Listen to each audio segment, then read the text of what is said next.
Welcome to Relics Radio, your favorite weekly podcast dedicated to the metal detecting and treasure hunting community. Here are your hosts, Ken from Adventures in Dirt and Tony from 5280 Adventures.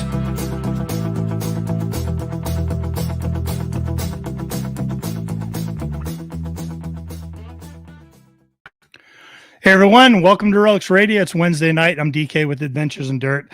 Good to see everyone. Thanks for rolling in here and joining us on another Relics Radio. I'll tell you what, having a good time here tonight on our pre-show. Tony and I were having a great time talking, but let me bring him in real quick.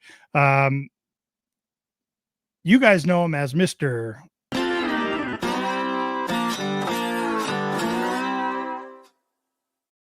Man, I love that. 5280 Adventures, Tony. How are you, man? Cheers. You switched to vodka. You switched to vodka now, huh? Don't worry about it. Yes, that's exactly what it is. It is. Big, tall glass of vodka. I did that one time. Did I ever tell you that story? I was young. I was like 12. I've been out playing all this time and, hanging out with friends, dirt rocks and, playing war in the ditches and everything. And, I came in, I remember I was just so thirsty and so hot and sweaty. And I came in and happened to have my aunt and my cousins were over visiting my parents and they were partying. And I came in and I just saw this glass of water sitting on the counter. And I went over and I just grabbed it and took a big old swig and it was not water. It was not water. It wasn't. I ended up in bed. I was just like passed out, crashed out. Oh my! You finished it. Oh yeah. Well, yeah. If you start something like that, you got to finish it. Mama didn't raise no quitter. You didn't raise no quitter. Nah, man, that was crazy time. How are you? I'm good. Happy Wednesday to you. We're already 19 days into November. Can you believe this weather? Yeah. It's amazing. Like it's keep waiting for the snow to absolutely come and hammer us, and it's just not coming yet. Or something. Everybody write in the chat if you guys have had like bad weather yet. I mean, I think Ken, you said something about like it's a record here or something in Colorado. Yeah, they mentioned it on the news that it's never gone to mid-November without having any snow. And now we're, a week past mid-November almost, and still no snow. But now they are expecting some, right, Tony? Yeah, we're supposed to. I think tomorrow night it's supposed to turn and be a really crappy Friday, but then it's back up into the 60s on Saturday and Sunday again.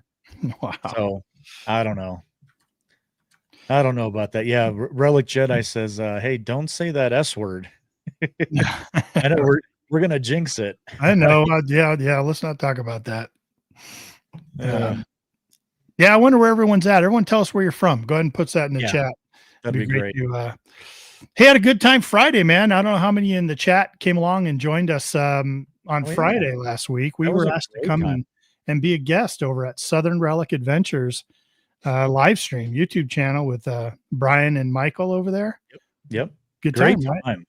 Right? Two good guys. I tell you, they're South Carolina, North Carolina, I think is the two where they're at. Yeah. And, man, two good guys, right? Good conversations, just a fun time. It's kind of the same thing that we do here, right? I mean, you get around people that have the same passion and stories, and it's just, talking. We're talking off the air. We're talking off the air, like just getting along great. And they're going to be out at Digstock, this upcoming Digstock, North Carolina, and they're going to be out there with their own booth kind of set up. So head on by there. If you guys happen to be going to Digstock out there, make sure you stop by the Southern Relic Adventures booth and tell them that you're a listener of Relics Radio or watcher of Relics Radio and wanted to come by and say hello to them. I'm sure they'd love hearing that. Absolutely. Just want to mention before we kind of get into some stuff, we've got a really fun show. We're going to just talk about metal detecting, treasure hunting, tell stories, get involved with the live chat and stuff. But I want you guys, we did some brainstorming and we kind of came up with this new segment that we want to try and throw out to you guys this week and see how it works, see if it sticks, right? It's just gonna be called Which One, and we're kind of go through a choice decision of which one would you rather kind of deal. And we want you guys in the chat, or even if you're listening after the fact, just write in the comments, which one would you rather be a part of? Do you want to hunt over here or over here? and just to start some conversation and kind of get everybody involved. I think it's gonna be a fun segment. We've got some pretty fun ones that could be controversial, maybe some differences of opinions, but I think we'll be okay. It may end Tony and I's friendship, but at least you'll be entertained. Well, we already know the one is it the D2 versus the Beast? I don't know if we have that one right there. I think that's the only one we don't have in there, is it?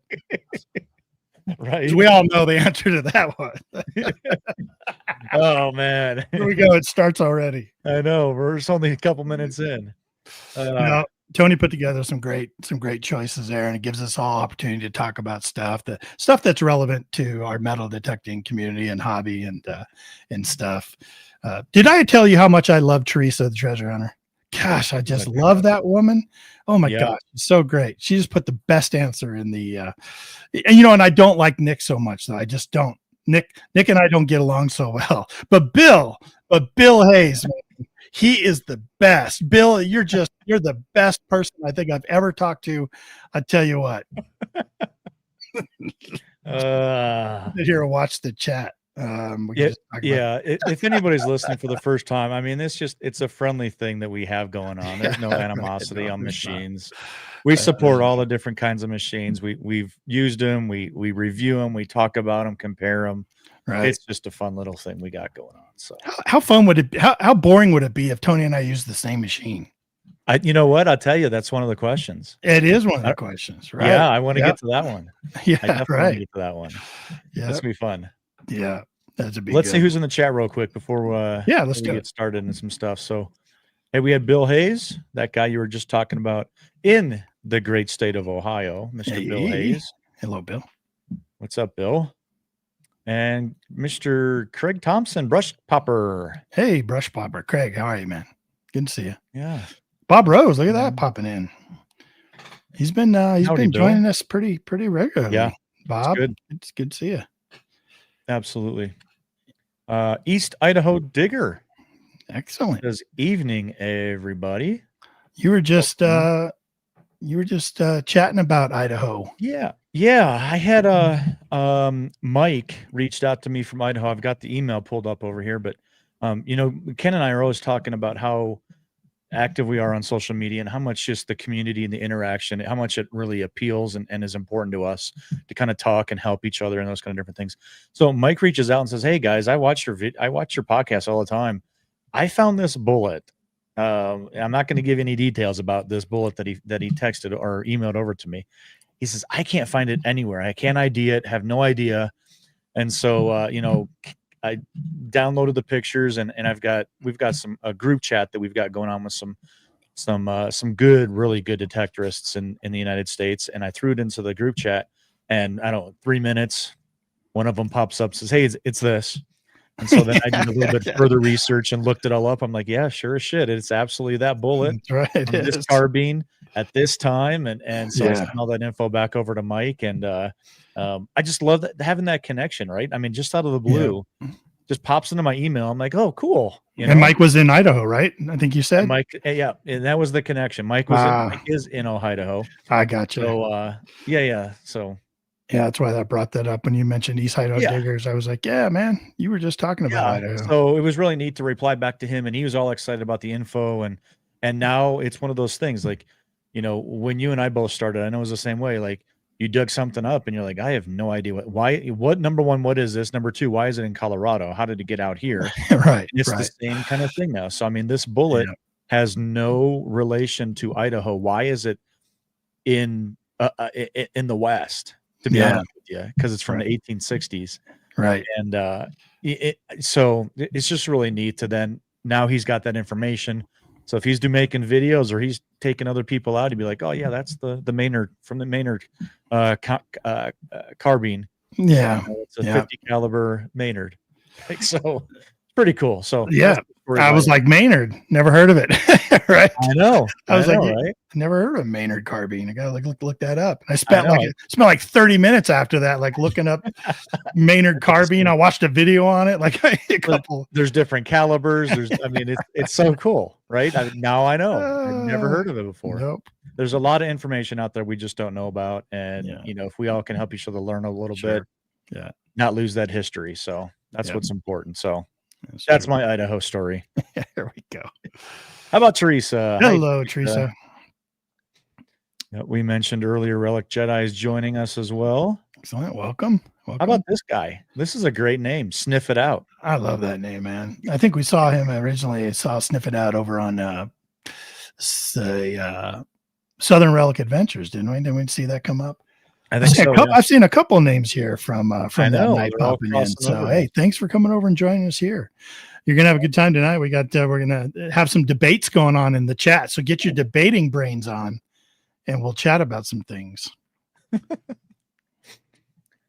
Welcome, Copper Joe. Hello, Copper Joe. Welcome. Good to see ya. How about Glenda? Hello, Hey, Glenda. Glenda Thompson. Good to see you. Welcome. Yeah. Look at that. That's Craig's wife. Oh, there we go. Famous wife. They're out. Glenda said out of Texas. Brush Popper, South Texas. There we go. I got oil rights in Texas. Yes, you do. I married an oil tycoon, my wife. She got a call the Blue one day and was like, "We've been trying to find you. We've got some oil rights for you that we've been trying to associate with you and your sisters. Left to you by some great out of Tyler, Texas, and I think it's in Midland. Midland is where the Midland, yeah, a lot the of rights oil are in at. Midland. Well, usually they're trying to find you because your car your warranty is up. So That's right. it actually was legit. That was a good contact for sure. Hey, Robert Thompson, welcome, Ruben. Tootsie Toys are fun. Yeah, hey, they are. Tootsie Toys are real fun. Over in my display case over there. Ill Digger just pulled in from work. Hello, Tim. Yeah. Every time you find a toy car, right, you're like turning it over to see if it's a Tootsie toy, right? Absolutely.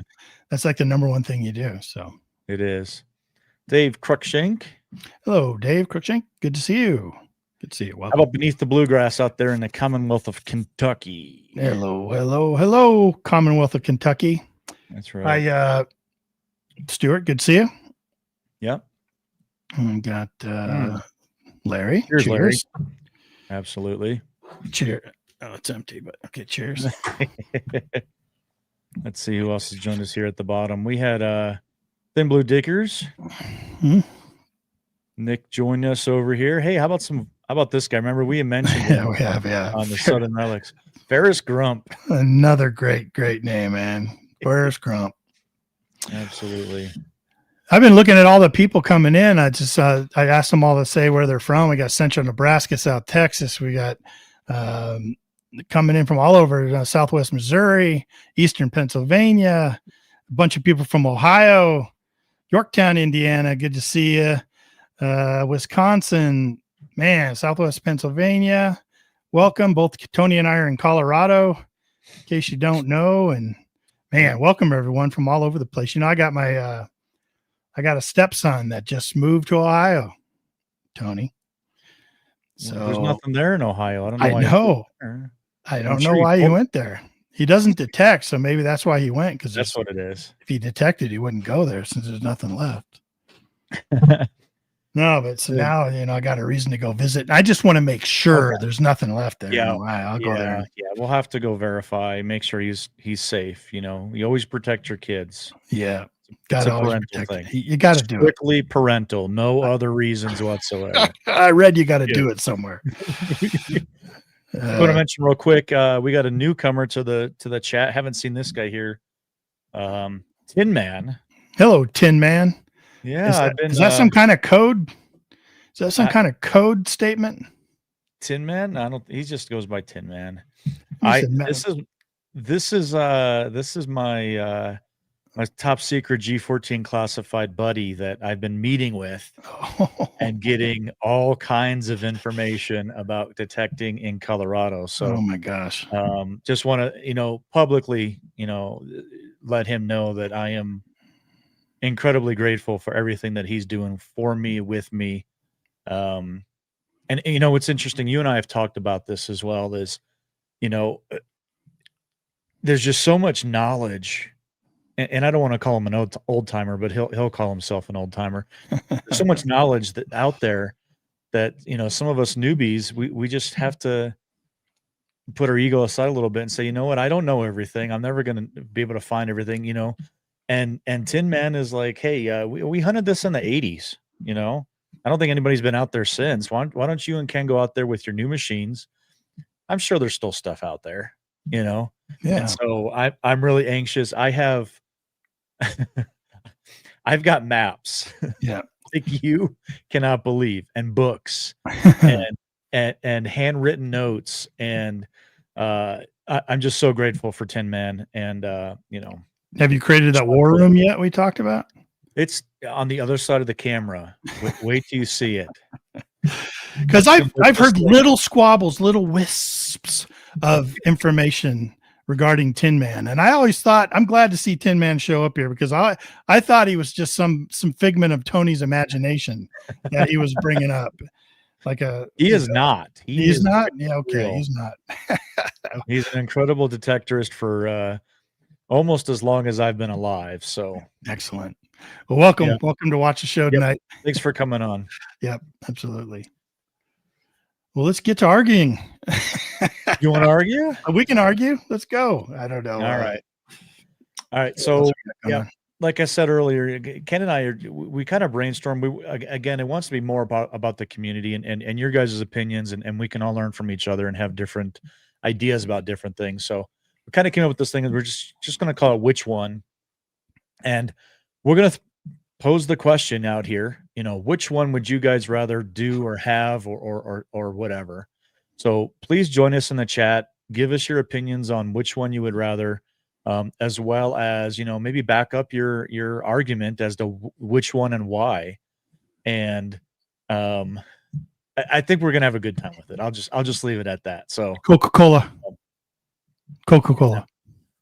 No, I had to get you right back on the horse, because when I brought this up to you, you were off on some tangent. I said, no, metal detecting related.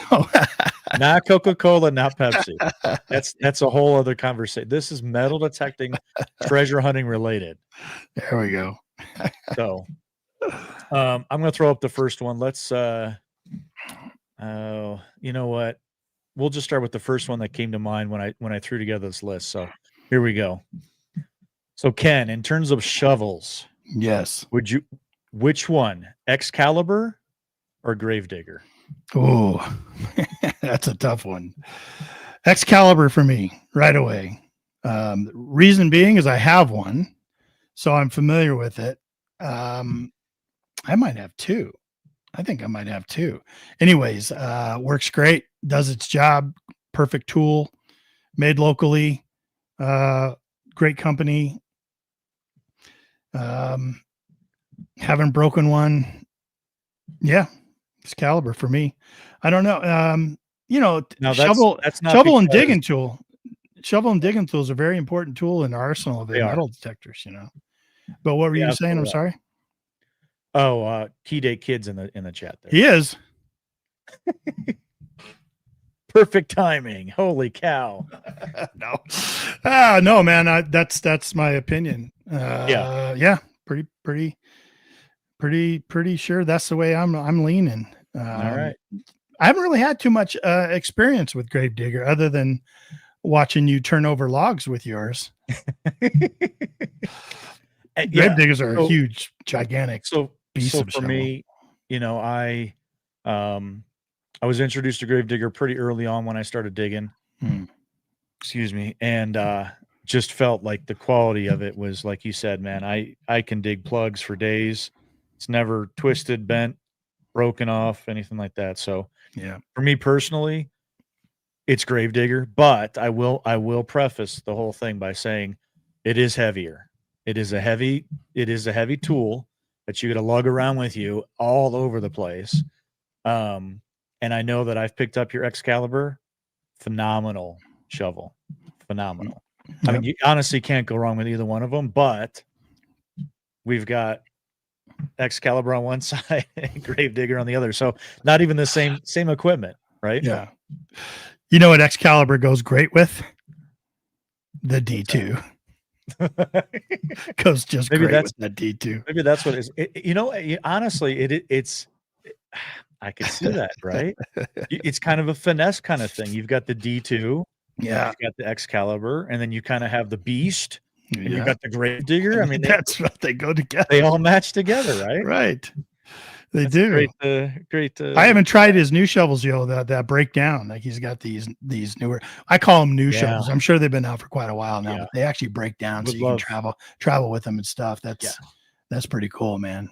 Someday I'll try those out. When we head back to England, I think that's a side we're both going to have to reach out to Casey on and get that sent over for us so we can take our shovels with us. Yep, for sure. Yep, good. Yep. Excellent. What's going on in the chat? Everyone's kind of showing Casey some love, but a lot of people are saying Gravedigger. Joe's saying Gravedigger. Tree with the Gravedigger. Tin Man's all about the Gravedigger. Sweet.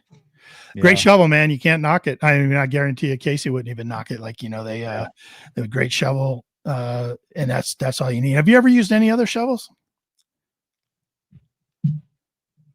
Have you used Predator, any of the Predator stuff? No, I have not. I have not. Another really good Garrett shovels. I haven't used the Garrett ones. No, I don't even. Prior to me using, I've only used Gravedigger as far as I can remember. But prior to, I don't even remember what shovel that I used. Honestly, mine. Ken, let me borrow your shovel. I got a target. No. Yeah, Lesh. Yep. Beeping Idiot says Lesh. Yep. Leshy. Yep. Tim Mill Digger says I've had my Predator shovel for 16 years. So. Oh, no kidding. Yeah. That's good. You ever watched any of the kind of earlier, I think, Chig videos? Aqua Chigger? Of course. He always talked about being able to go down these hardware stores and he bought these like fence post shovels, or no, like a dredging shovel, I think he called it. Oh, okay. Right. It was like, it came up, had this foot peg that was way back, really arched back.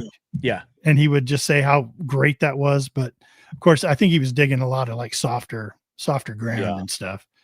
Yeah, pretty cool. All right, I'm going to grab one for you. Let me see here. Good conversation right there. Yep. All right, I'm ready. Hit me. What you got? You ready? Let's see. How about this? Ooh. Audio tones or numerical VDI? Okay. And again, guys, if you're with us live here, give us your opinion here. So this one's really tough because, and I want to make it very clear, you got to pick one or the other. Okay. You can't, because I want to take both, right? They're both important. They're really both important. You can take both. You can do what you like. If you got to give the nod to one of them, I guess you can explain the benefits of both, but I have really, when I first started, it was VDI. It was right there. It was very apparent. I have moved so far to the opposite side and gone more towards tones than the VDI. And the reason why is because those VDIs are so jumpy and they're all over the place. I would rather listen and take my experience that I've had and listen for the tone rather than the machine telling me dig or not dig. So I think they're both important. Don't get me wrong. I really, really do. But if I had to pick one, I would go audio. What about you? Audio tones or numerical VDI? Well, I pretty much exactly the way you were, where when I started, it was all about the VDI. Let me see. Yeah, I had it on my first machine. Mm-hmm. There's a lot of people that started way back when it was just sort of analog and, no digital displays and stuff. And they were pretty much forced almost to go audio only. And they came up that way. I'm always audio until it sounds good. Then I glance down at the VDI. I mean, that's kind of what I do. Here's a question for you though. What if tomorrow all metal detectors that are on the market today did away with their VDI display, 2D display, get away with their whole graphical interface?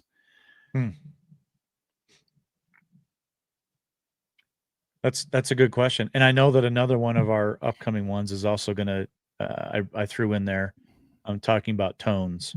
So that's really interesting. I don't think I'd have a problem with it. I really don't. I think I think the tone is more important than the VDI, but I do believe that they are both important.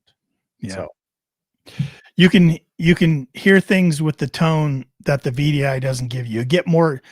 You learn to get more information from the tones than, because sometimes it's the sound and the tones is given to you entering a target or exiting a target. Sure. That gives you a lot more information than even like a jumpy VDI number would give you. You know what I mean?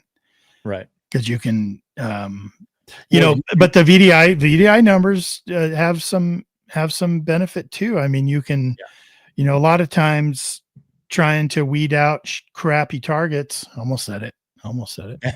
By edging with your coil. And I know when I do that, I'm doing that to see if the VDI number jumps or if it stays. And I don't notice, maybe, I'm still too young with this machine, but I don't notice any tone different doing that edging versus the VDI. Seems like that gives me better information when I'm using that technique to try to, determine if it's a good target or not. I've kind of got I'm listening to the tone. I kind of got a good idea that it sounds really good. It's repeating. It sounds sharp.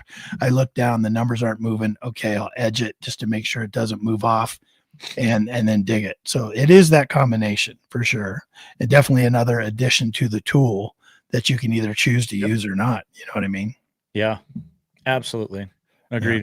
And I think if we look over in the live chat, I think by a clear winner is audio. Yeah.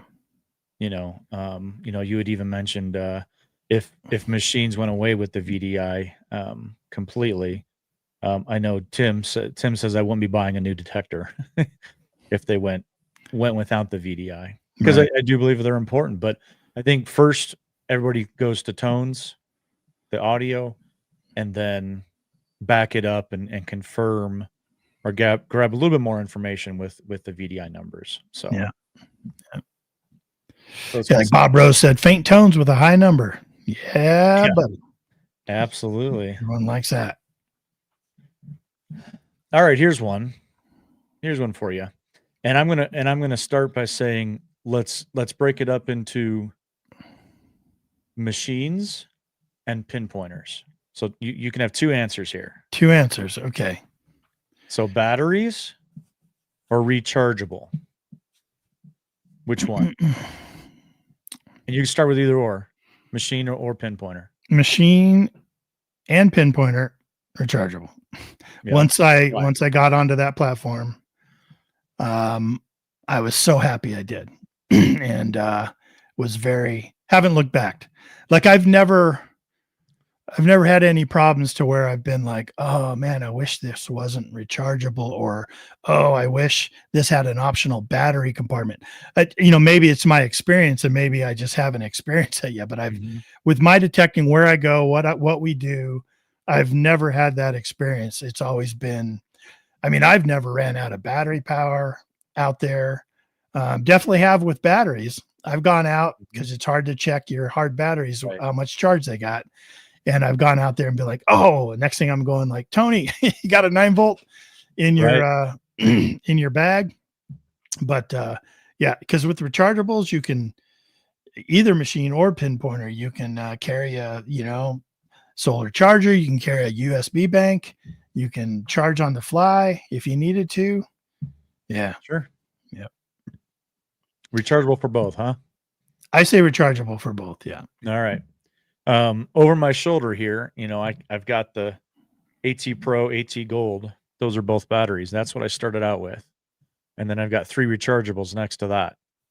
So I've used both. Yeah. I think the way that in terms of metal detecting machines, they've moved towards the rechargeable. And I didn't know if I was going to like that, but I don't think I could ever use a battery operated machine again.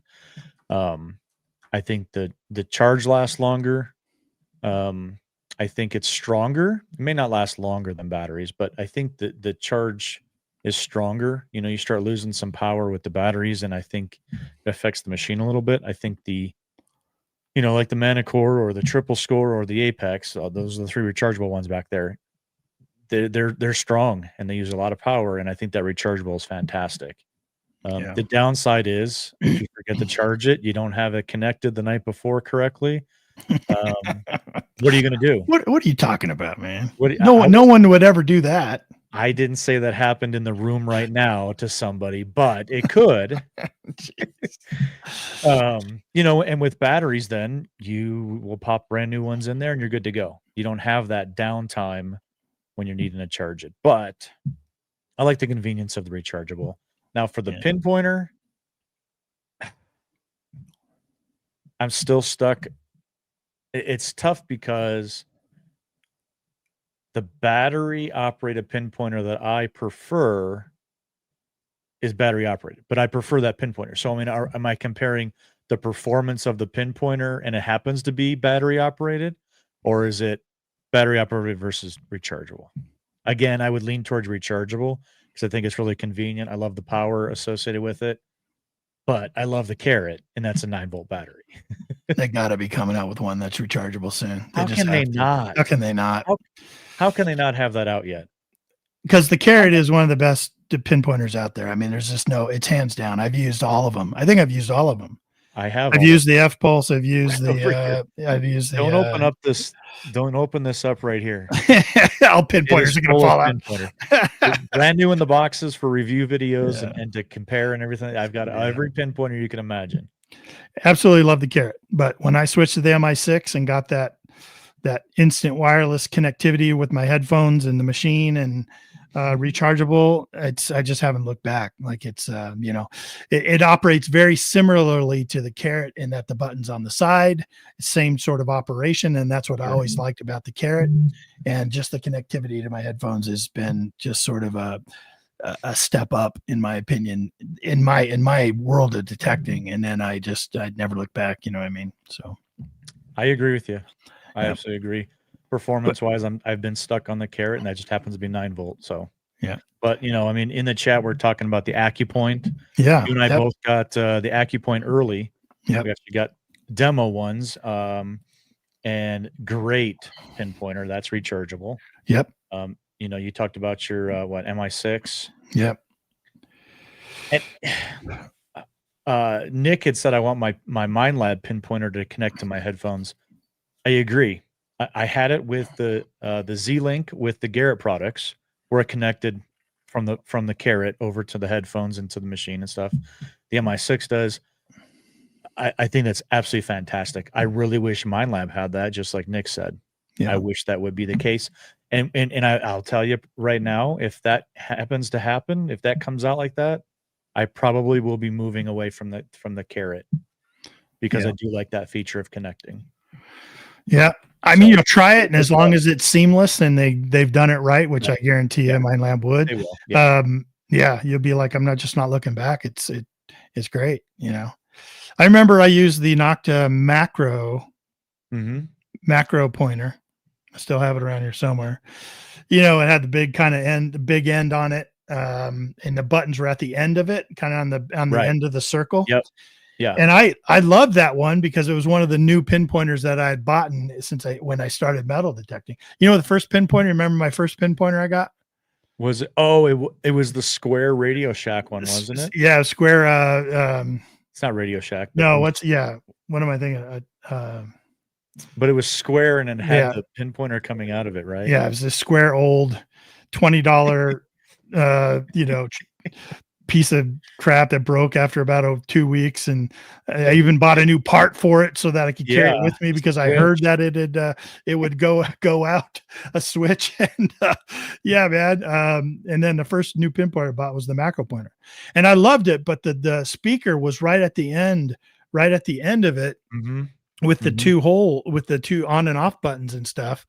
And so when I was in a park, because I started digging in parks, that's where I started my detecting, I would have to push the button to put it on and then put my finger over the speaker hole so that everyone in the park didn't hear it going beep, beep, beep, beep, beep, beep, beep, drawing attention to myself. But yeah, Harbor Freight. Thanks, Tim. Yeah, there we go. Harbor Freight. Yeah. Yeah. Yep. Yeah. I remember that. That was good. Yeah. Use what you like, man. See, you get used to using something. It works for you. It's just, man. And once you switch to a rechargeable, I think I think you'll be moving on for sure. Agreed. Bill Hayes says, anyone ever used the Vibro Probe pinpointer? No, I've never even heard tell of us about that, Bill. Where'd that come from? Shoot, now I got to look that up. You know what? I never used it because I never had red pants. So. Bill, you know we're going to tease you about that for quite a while, right? Probe pinpointer. Yeah. I'm going to look this up later after the show. Oh. The J-Man says one drawback with chargeable detectors is that the factory may have to replace the batteries after a few years of use. Yeah. True. Yep. I haven't seen too much of that happen, but yeah, absolutely. Anything that has a rechargeable battery, right? Eventually may just wear out. And yeah. And I know that that's a technology that they're trying to kind of better and better as time goes on. But yeah, I think they have too. Yeah, because there were issues with well, that might be more of a case issue, but I think the the Knox 600 and 800 had issues with the case.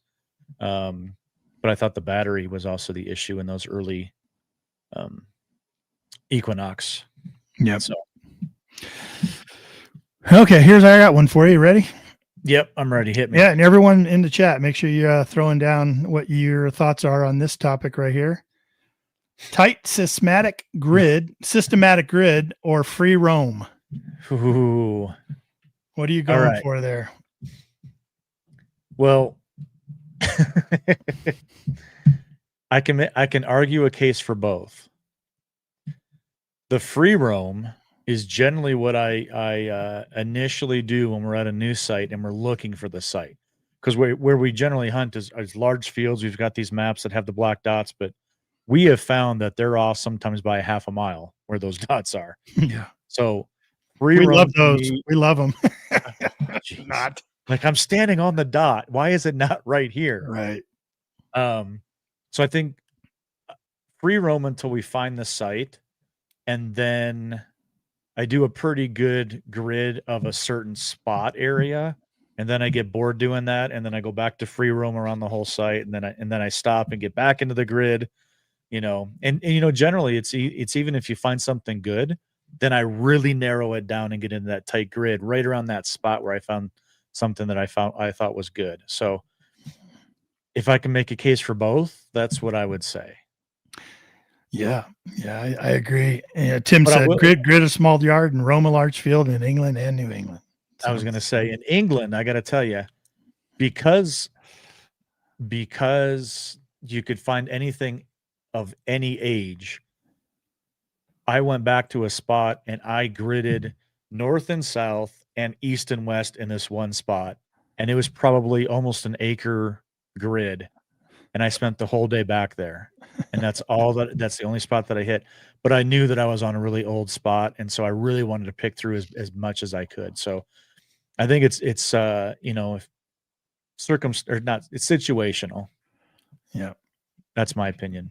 Yeah, I agree. They both have their advantages. I think, I look like, I don't know how many out there trace with any kind of program you use. How many of you trace your GPS location and your movements? I'm using the Go Terrain app from XP, and I'm kind of tracking it. Kind of connects to my coil and tracks everywhere I go from a GPS standpoint.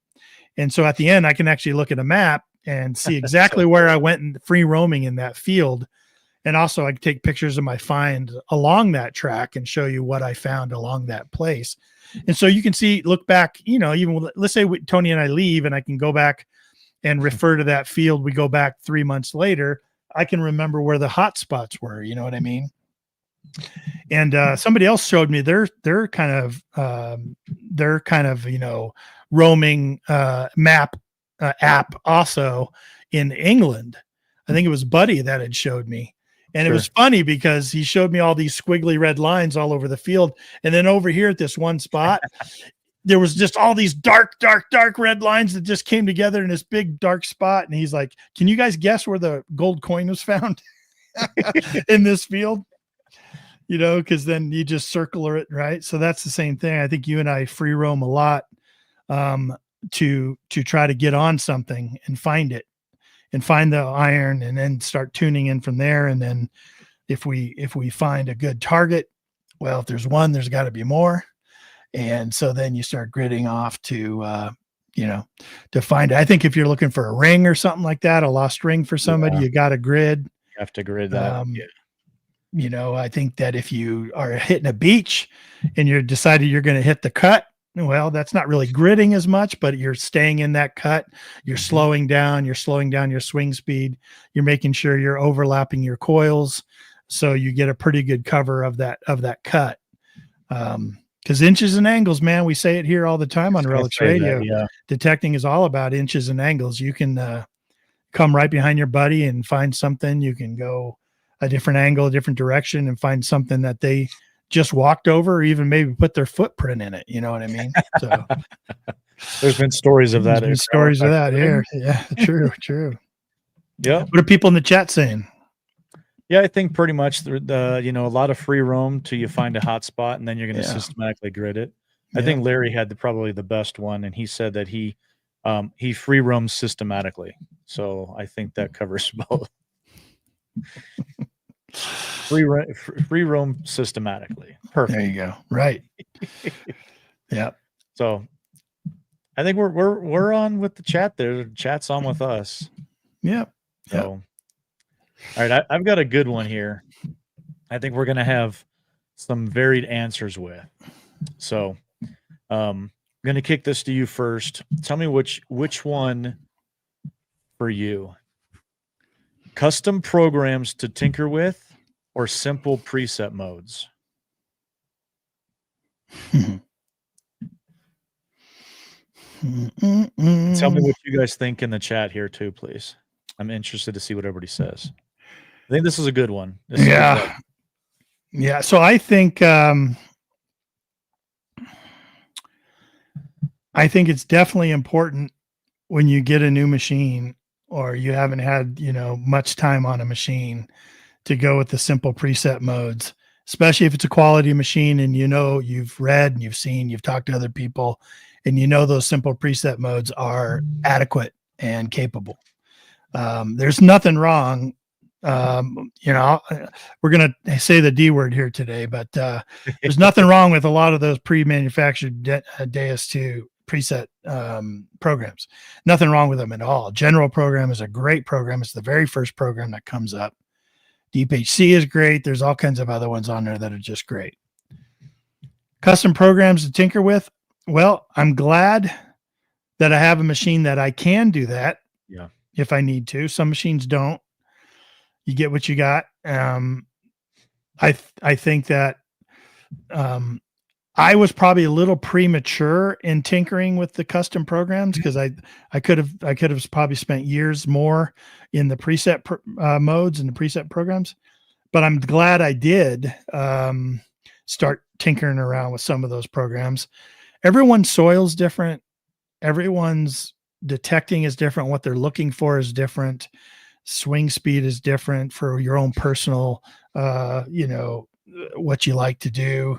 And so when you have customizable programs, sometimes you can mess with some of that to match your soil better, to match the type of hunting you do, the type of swing speed you use, and what you're looking for, just to help you out. Again, because the detector is just a tool, right? It's just a tool to give you, the detector's information on what you're trying to find.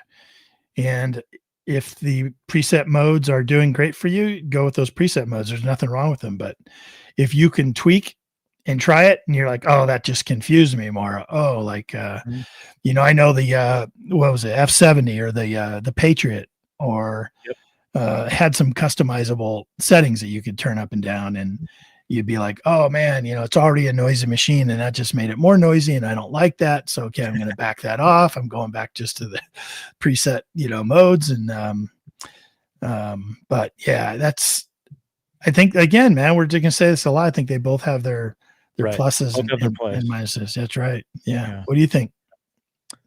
I've been reading the chat and listening to you, and my take on it is I love turning it on and going and having your preset mode already set. I find a lot of value in that, and I have not tinkered, have not adjusted very much off of the basic modes that the machine comes with. But I will say, I have changed some things to kind of customize it, and I found some things that I liked, and I found some stuff that I truly, honestly hated, and I end up falling back. And for myself, less is more, less changing, tweaking, adjustment, all those kind of things. Less is more for me. And that's what's worked for me. I've tried to change my audio because the Manicore is phenomenal with the range that it can provide you for audio. And I absolutely hate it. I went back down to the basic, I think 5 tones. Yeah. And that's where is my sweet spot. I know what that is. I know what it sounds like. Can you get really more technical and into it? Absolutely. And I'm sure I may like it more if I spend another 100 hours on forcing myself to use something different. But I'm almost a creature of habit, and not trying to get too far away from my comfort zone with it. And so some adjustments with sensitivity and those kind of different things I'll mess with, but I don't stray too far away from the custom preset modes of what the Manicore is telling me. Yeah.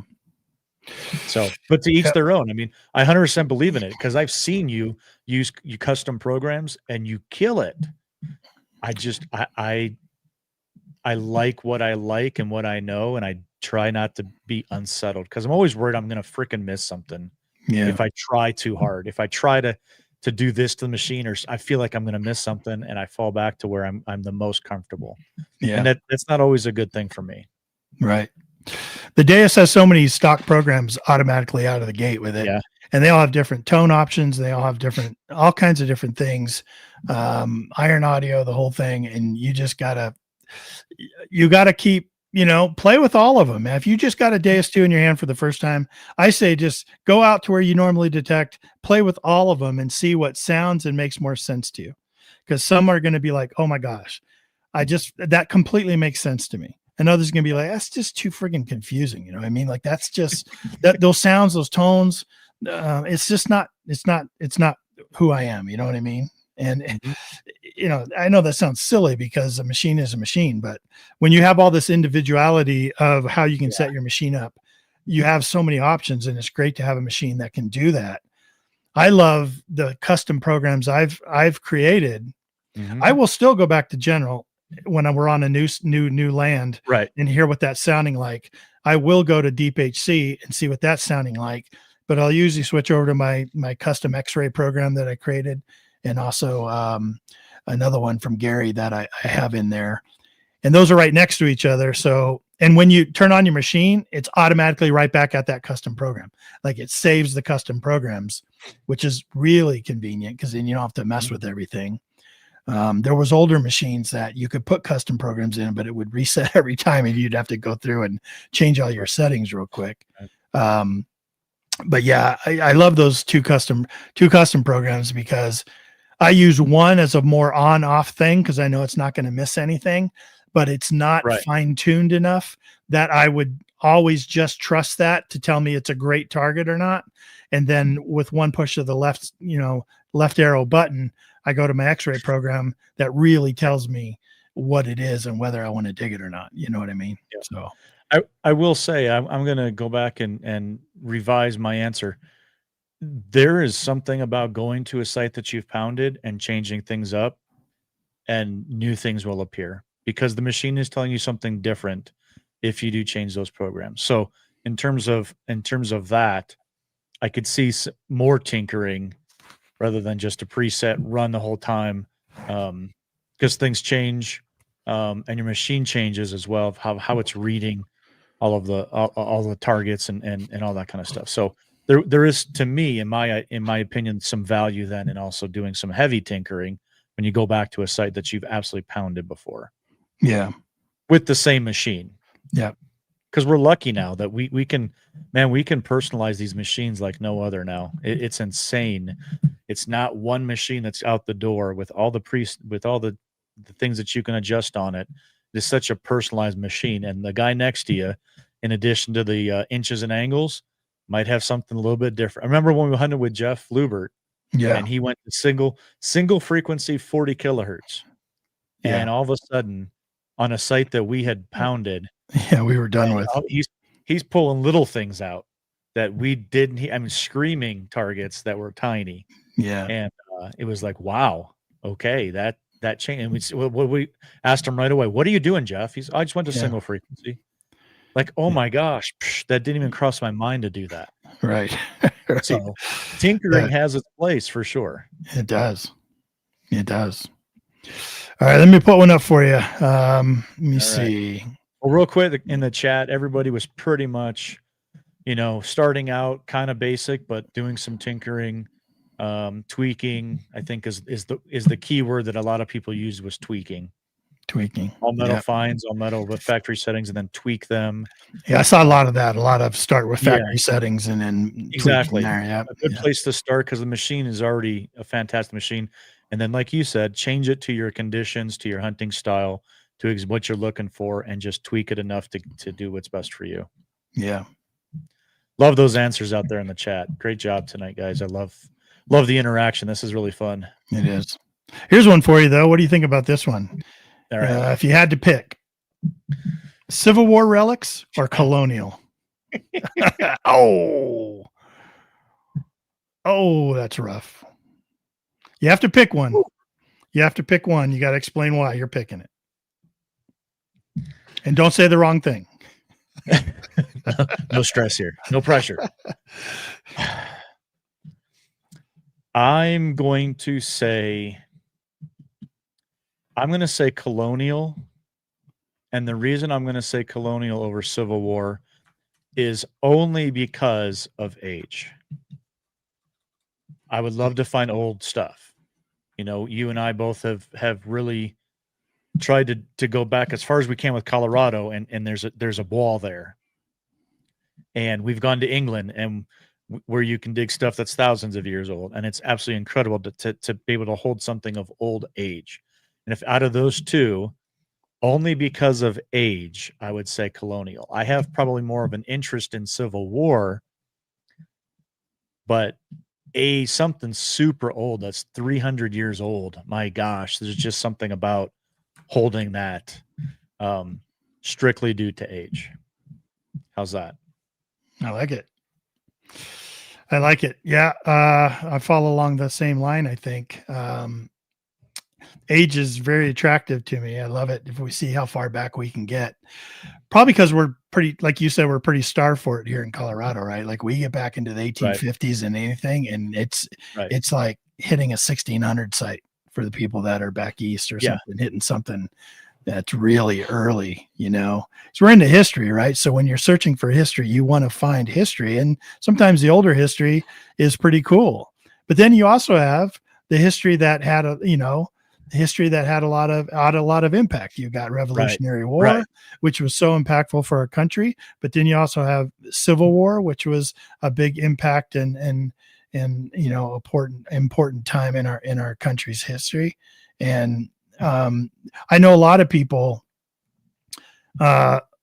would probably choose Civil War over that, maybe because of the way they were raised or the information they know. They know more about it, the areas they grew up in, the areas that, their circle of influence kind of influenced on them, that they became very interested in. If I had to pick one over the other, yes. Well, probably colonial for me then. Probably colonial. Okay. I don't even know why really. I don't know if I can explain it, but probably colonial. Yeah. I think, I'm definitely into, I think there's a lot of interesting things there that I don't know, maybe it's just, I've become kind of,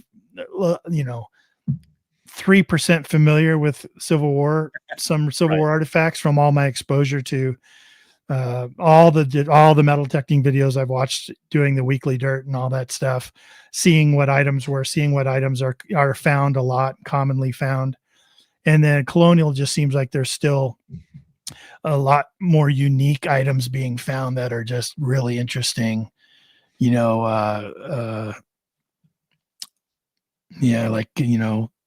British insignias and stuff coming over with that. Right. You have some foreign influence.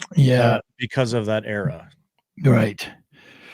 I think, in the colonial areas, you see stuff that you're like, where did this come from? Right. Like, how is this here? You know what I mean? But where a lot of, because you and I both are both on age of a relic means a lot to you and I. Would you rather hold 1650 or 1850? That's to me the way that I'm thinking of it. 1600s, 1700s versus 1850s. Yeah.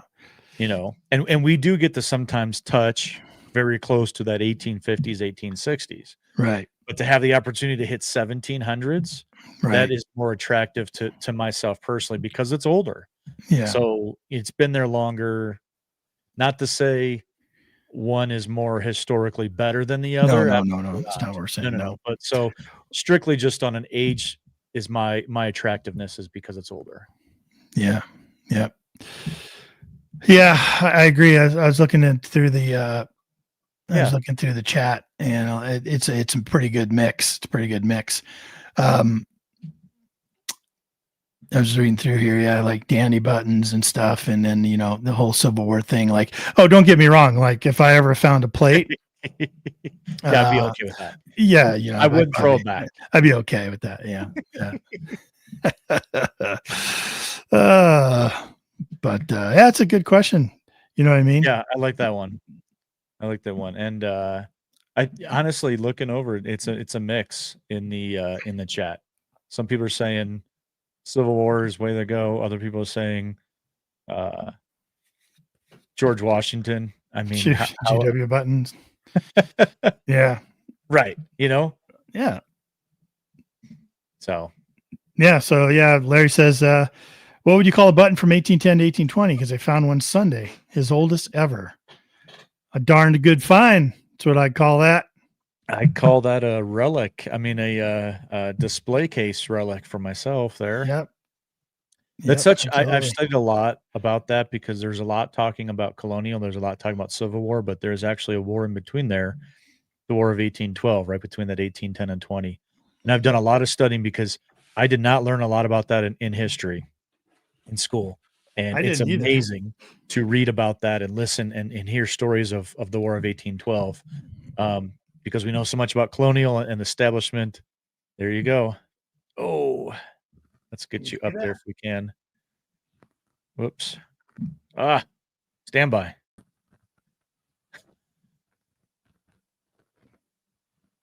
They're coming in. There we go. There you go. I think that might be my only. Tell us what that is. Colonial period. That is a pewter U.S. cuff button from the War of 1812, sort of militia area. It came from Pound the Ground out in the fields out there. Battle of Plattsburgh. I think it was 1814. That's about as close to as colonial as I've gotten. Sure.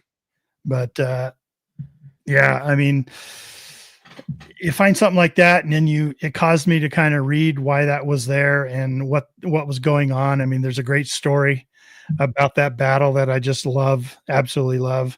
And to think that button came from the people and the men that were there kind of participating in that story.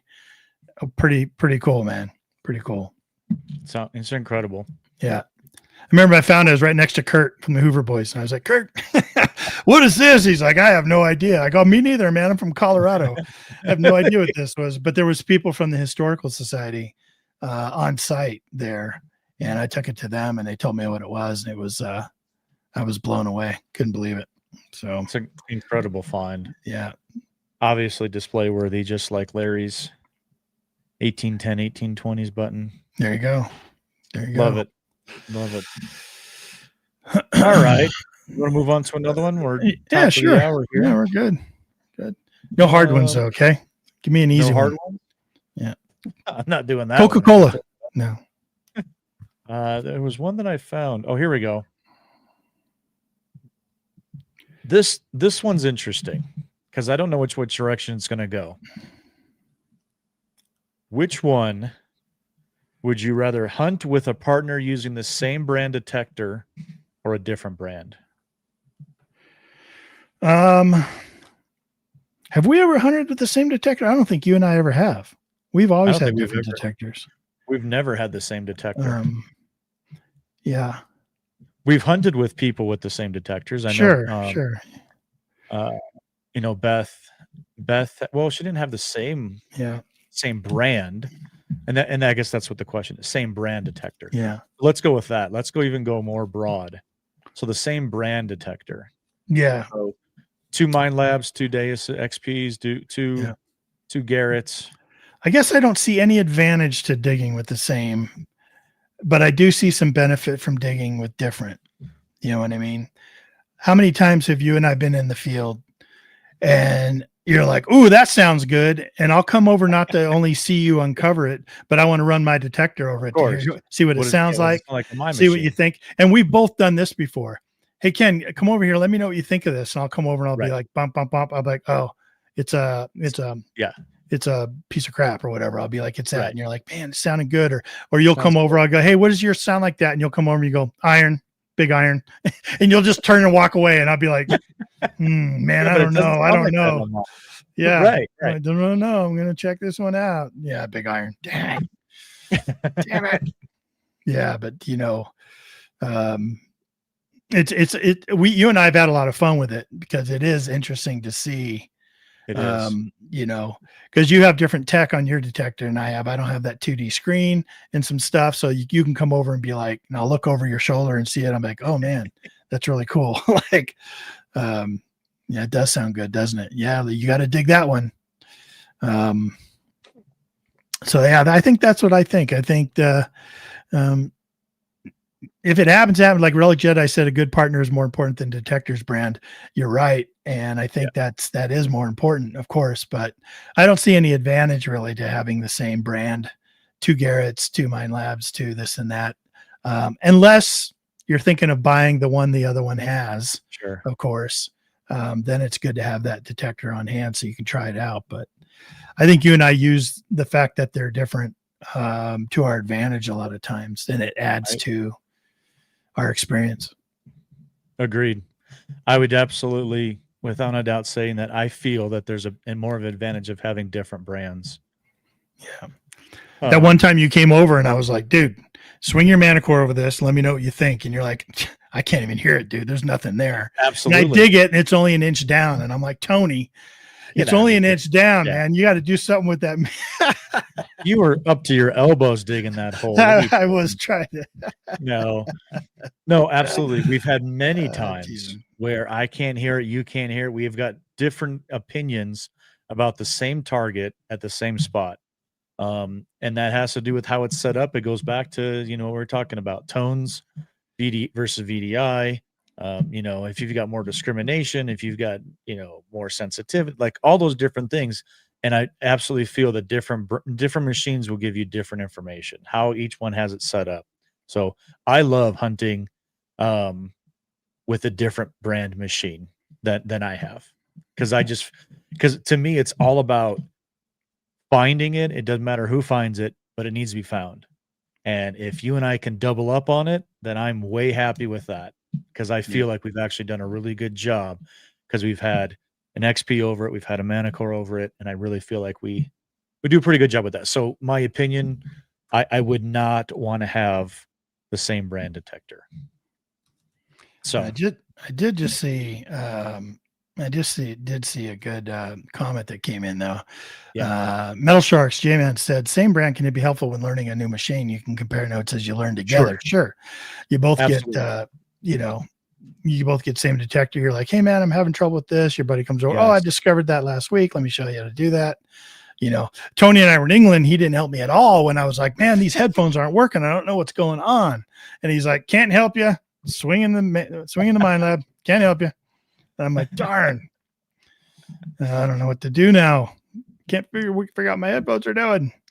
Ohio Relic Hunter said in the business, when a digging buddy waves his detector over your signal, calls out junk, we call that taint in your hole. I'll have to remember hilarious. That. Next time you tell me it's iron and be like, dude, quit tainting my hole. Yep. Just made it into iron. Thank you, Bill. Deep iron. It wasn't iron until you said that. It's like waving your hand over the top hat and pulling the rabbit out, you know? Yeah. Here's another good one. I'm glad you guys are commenting in there because this is exactly right. Like I just thought about it real quick and I was like, I can't think of any advantage, right? And then look at you guys jumping in, showing me what some of the advantages would be. But for those of you listening on the audio version later, Larry 5 Mile Relic Hunter says using the same detectors with different coils is good to learn from. Yep, absolutely. You can switch up with that. Be like, hey man, check out, can you hear this? And you swing your 9-inch coil over or whatever. And then they're like, no. And you're like, here, man, check out this little puck. And it's like screaming at you, like a laser. Or you've got the bigger coil because it's a lot deeper that the puck isn't picking up. Yeah. Right. So absolutely. That's a fantastic point, Larry. Absolutely. Fantastic point. Yeah. Love it. Yeah, great conversation in the chat. I think this has been really productive and a lot of good times. I think. I like this. This is fun. I like it. We haven't gotten into too many arguments. Let me see if I can pull one out that'll do that. Let me see. Real quick, Ohio Relic Hunter says that saying originated from the Button Foundation. I don't know. It'd be pretty tough to taint that area. There was so many targets for you when you got out there. There was. I think Bill said they've been hunting that for like 10 years. That same spot. And what was it? Was it early this year or late last year? Bill Hayes found the cut. Was it no? It was the was it cut cob or cut 8? Yeah, cut 8. Yeah. So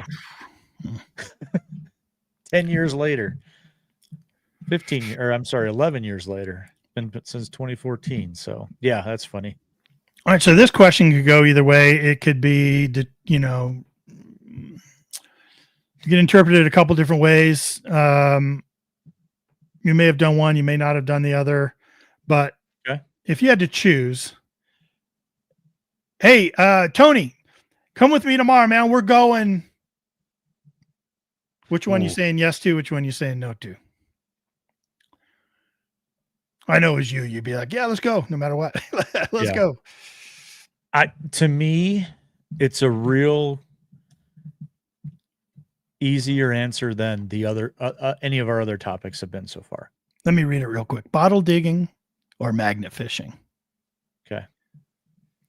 Yeah. Going back to a previous answer and explanation of why I chose something, I'm going to use it in this one as well.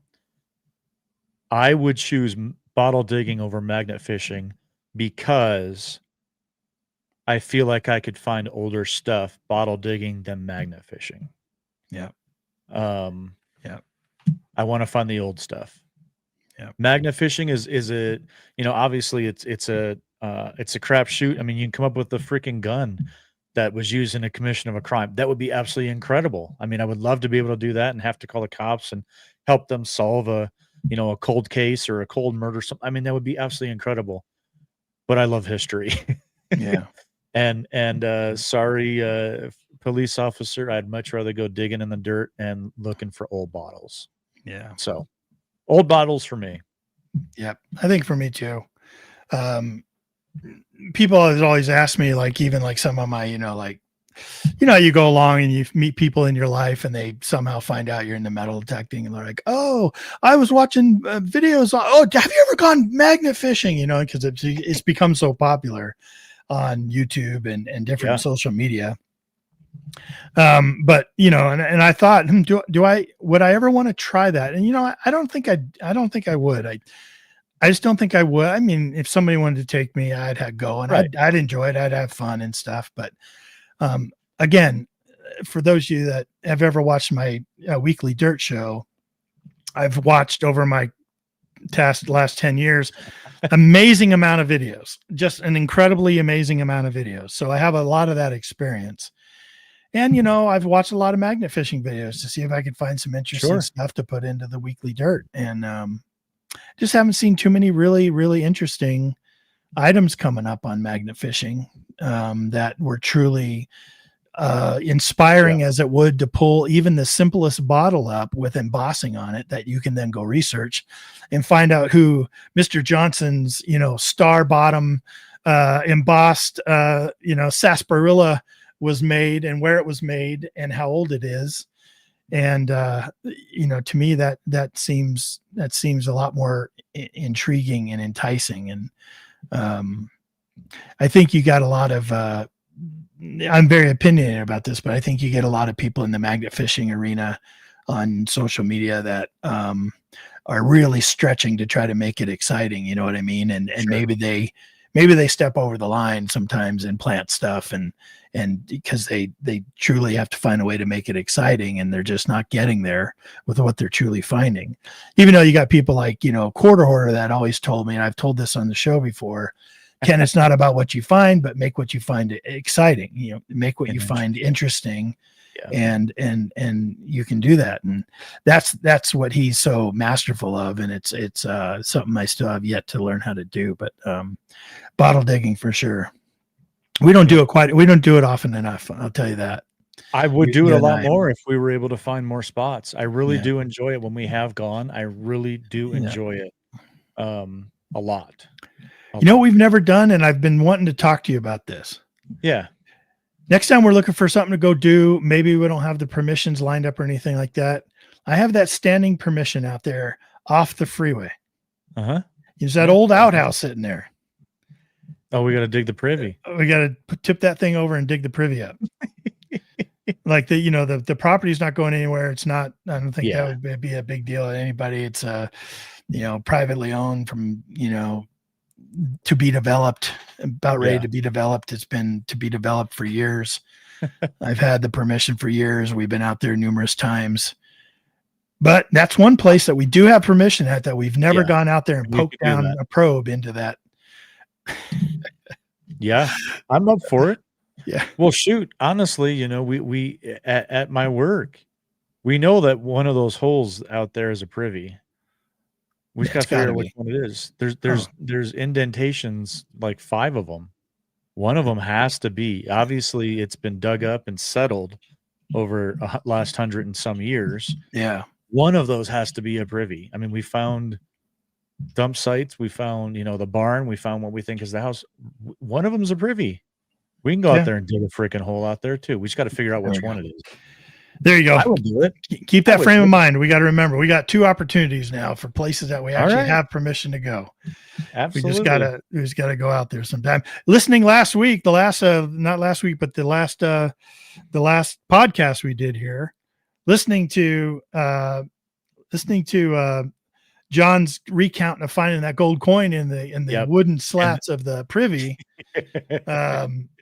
Yeah, we got to go out and do that one out there by the freeway, and then oh my gosh, hit your sinkhole over there for sure. Yeah, that'd be a good time. Let's do a couple more here. Okay, all right. So funny. It's just real quick side note. Weird observation. I'm sitting here looking. So a lot of people, I look off this way, so I'm not facing my camera a lot because I'm watching the screen right here. And I'm watching you, I'm seeing you, I'm listening to you talk, kind of looking just like I'm looking at you. And in the background, dude, at the same exact moment, I see your dog's tail go by. My dog just immediately came walking into my room, and I saw his tail walk by my desk. And it was like they were on the phone with each other, like, okay, ready, go.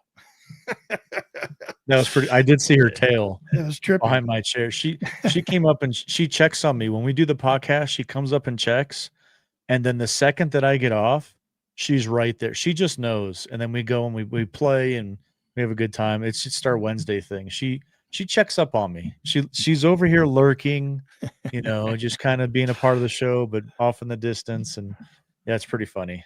Yeah, it's funny. It happened at the same time. I'm like, hey, there. That's hilarious. It just was like an optical illusion almost. Yeah. I remember when we opened that privy door out there at the one by the freeway I was talking to you about, what critter was in there. There was a critter in there, and he hissed at me, like screamed at me. And I was like, oh, and I shut the door and kind of walked away like is that a possum? I think it was the opossum or a rat or something, a big rat, something. But the door, had been shut forever. And I kind of opened that door, and in the hole was like, I think it was a possum hissed at me. I was like, oh, yep, I'll come back later. Sorry to disturb you. I'm trying to find some. Yeah, I'm trying to find some good ones here. We made a lot. We came up with a lot of ideas. We've done a lot of these, and these have all been really good. Geez. Let's just try this one. Do you, or would you rather do a hinged plug, which is essentially like cut on 3 sides, or do a full circular plug in which you remove the entire plug? This is a little bit of a controversial it is question right here. Sure. For a few different reasons. But I'm interested to hear what everybody has to say about this as well. Right. Because it is kind of controversial. I would imagine what most people are going to say, but it is a little controversial. Depends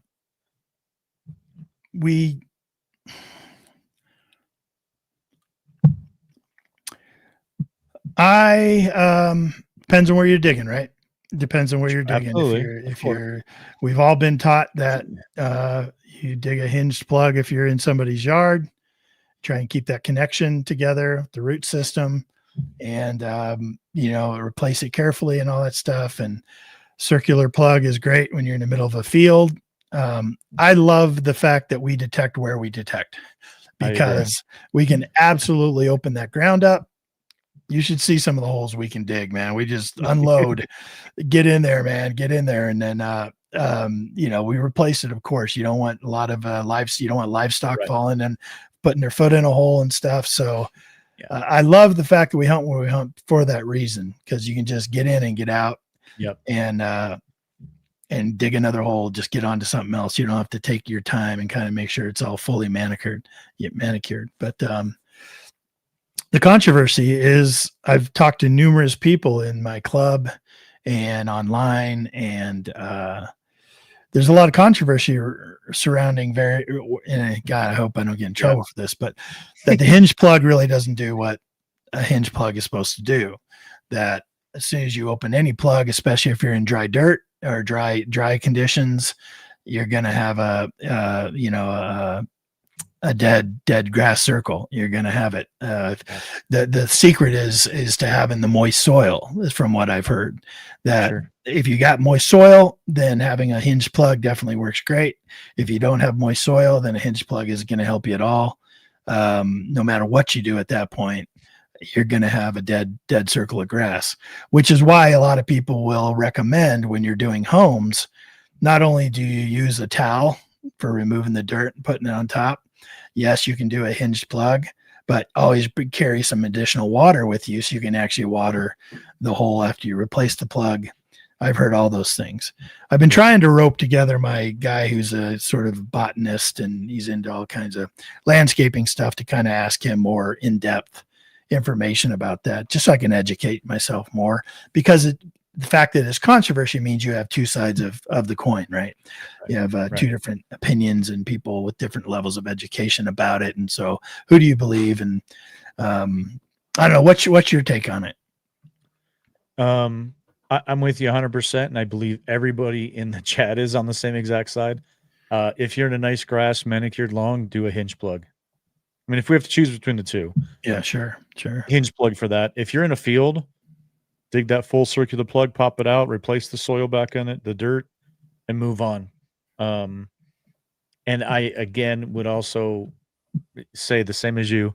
I love where we dig, because there's nothing better than digging up a hole and kicking the dirt back into it and moving on. I love digging in fields, in farm fields, in plowed fields, in the Colorado prairie. I just love that. Because I do know that is even as careful as you are in a manicured grass yard, you're going to have dead spots. Unfortunately, It's going to happen, and I feel guilty for that. Yeah. We do the best that we can to replace it nicely, make sure all the dirt's in there, push the grass back up, make it look real nice and everything like that. But it is not going to survive very well because you have disturbed it. So that bothers me. I love digging in big open areas that are not manicured, so I can dig those big holes, pull as much dirt out of it as I want, and then push it all back in, kick it all back in, and then move on. And I don't have to worry about, leaving it look horrible. Well, it gets you into trouble in the parks and at homes. You know what I mean? Like, you got to be really careful. So not too long ago, I went out with my club and we shot a whole day of video to produce one video called How to Dig in Parks. Right. And it was a video designed to, teach incoming new people into our club, people just getting into the hobby, at least around Colorado, the right way to dig in our Colorado parks. Right. Which means don't dig. But exactly. We showed 3 different techniques. We showed a hinge plug. We showed what they call a slit technique, and then also what they call a probe technique. And many parks around Colorado are probe only. They will not, if they see you with a hand digger in your hand or a shovel, you're gone. They'll just kick you out. Really, you'll give a really bad name to other detectors in the area. That's why it's important to know what the regulations are, and even getting a hold of those local clubs, because they'll be able to tell you kind of what the local jurisdiction likes or not. Well, they always had, when we went out to this park, some of the guys had kind of previewed this park. They brought me out there and they went around and showed me examples of these brown circles in this nice green grass, right? That were just circular holes that were now all white and brown. And, it was just destroyed. And, so we had examples to kind of point to, but wouldn't you know that about 2 months later, so here I'm getting ready to come out with the video showing the hinge plug, the slit technique, and the probe technique. And the city of Denver got together with our club to talk about what they would like to see. And they no longer will allow hinge plug. Right. They only want slit or probe technique. So now Denver has changed because of a few people that have gone out there and kind of, left markers behind it, really kind of screwed it up for the rest of us. So. Yep. It's tough. It is tough. It's tough. And I do think, we've had some good comments about this one as well. Going off of what you just said, I know Tin Man says, why dig lawn when it's dry? Just go hunt the prairie. And I think our go-to is the prairie, because to me, it's easier to dig. Yeah. Less intrusive. We're going to dig where we're at. We're going to dig a lot of modern bullets, but I don't have that guilt and the worry. Am I going to, because we've talked about it before. Knock, knock, knock. Hey, can I dig holes in your yard? I feel guilty for asking that. Right. I really do. And then you're digging up, you're trying to do as best as you can. You're very respectful of somebody's, permissions and land, but it can be destructive. So we've had times where we ask, can we go metal detecting? Can we metal detect your yard? And they're like, oh yeah, sure. And maybe they just don't really realize that to do metal detecting, you're going to have to remove some dirt to get to the target, and all of a sudden they come running out like, what are you doing? How did you think I was going to remove the target? Yeah. Did you want me just to detect it and then say, yeah, we heard a beep. That's hilarious. Yeah, that's definitely happened. Okay, here's a quick one, man. We can get out of here after this. Let us know what you know in the chat. Oh, that's for me. That's for you, man. You have to answer that. Let us know in the chat what you prefer or what else you take with you out there in the field. Okay. So those listening on audio, it says jerky or trail mix. Yes. I'm a good trail mix lover. I'm not gonna lie, because you kind of got the salt and sweet kind of thing going on. You got M&Ms, you got peanuts, all that. Jerky, 100%. Yeah, if you had to choose, I love trail mix. I love trail mix, but if I had to choose 100% of the time, I would choose jerky. Yeah.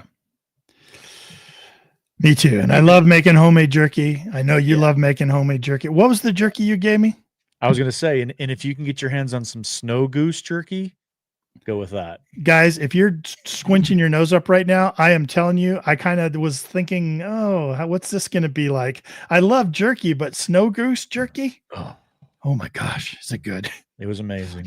It was so good. Tony did such a great job with that. I was like, my mouth was full. I'm like, got any more of that? Bring that bag over here, man. Yes. Yeah. Jerky, definitely jerky. For sure. But yeah, I like the trail mix too. I usually will carry jerky with me in the field and have trail mix back in my car, that if you ever go back, take a break. But if I'm going to pack stuff in, it's definitely going to probably be jerky.